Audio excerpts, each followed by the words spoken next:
আপনি ফোনটাকে নিচে নামান। ক্যামেরা কি শুধু মানুষের মুখ দেখে নাকি শরীরের ভিউ খোঁজে? চিত্রনায়ক সিয়াম আমাদের স্ত্রী অবন্তীর একটি ভিডিও এখন নেট দুনিয়ায় আগুন লাগিয়ে দিয়েছেন।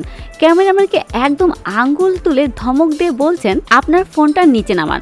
অবন্তীর চোখে মুখে তখন রাগ, কিন্তু এই রাগের পিছনে দায়টা আসলে কার? সেই অসভ্য ক্যামেরাম্যানের নাকি অবন্তীর নিজেরই? ঘটনাটা একটা প্রোগ্রামে সিয়ামের স্ত্রী যেখানে গিয়েছিলেন পরিপাটি হয়ে, কিন্তু বর্তমানে তো আর সাংবাদিকদের অভাব নেই, আর অভাব নেই ফেসবুক শিকারী ক্যামেরাম্যানদের। তারা যেন মৌমাছির মতো চারপাশ থেকে ঘিরে ধরেছে। অবন্তীর ইন্টারভিউ নেওয়ার ছলে কিছু ক্যামেরাম্যান যখন ফোনের লেন্স একটু নিচের দিকে তাক করে ভিউ করছিল, ঠিক তখনই চটেছেন অবন্তী। একজন নারী হিসেবে নিজের সম্মানের প্রশ্নে তিনি যে প্রতিবাদ করেছেন সেটা শতভাগ সঠিক, কারণ ভিউ পাওয়ার আশায় কোনো নারীর অস্বস্তিকর অ্যাঙ্গেল থেকে ফুটেজ নেওয়া চরম নোংরামি ছাড়া আর কিছুই নয়। কিন্তু মুদ্রার উল্টা পিঠটাও কি আমরা একবার দেখবো না? আমরা জানি এটা ফেসবুকের যুগ, এখানে পাবলিক প্লেসে গেলে সাংবাদিকরা চেকে ধরবেই। তাহলে প্রশ্ন ওঠে, যেখানে আপনি জানেন শত শত ক্যামেরা আপনার দিকে তাক করা থাকবে, সেখানে পোশাক নির্বাচনের ক্ষেত্রে কি আরো সচেতন হওয়া উচিত ছিল না? বর্তমান সময়ে স্টাইলিশ হতে গিয়ে আমরা এমন সব পোশাক বেছে নিই যা সামলানো দায় হয়ে পড়ে। একদিকে মডার্ন ড্রেস পরবেন,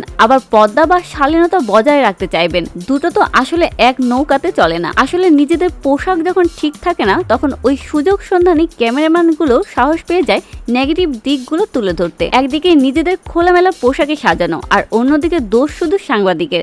এমনটা ভাবলে কি আর চলে? দোষ যেমন ওই ক্যামেরাম্যানদের নিচু মানসিকতার, তেমন নিজের পোশাকের দিকেও একবার নজর দেওয়া কি জরুরি ছিল না? তো ভিউয়ার্স, এখন আপনারাই বলুন, অবন্তীর এই প্রতিবাদ কি কেবল সাহসিকতা নাকি নিজের পোশাকের ভুলের একটি মাসুল? আপনার মতামত কমেন্টে জানাতে ভুলবেন না। আর বিনোদন জগতের সকল আপডেট পেতে আমাদের চ্যানেলের সাথেই থাকুন।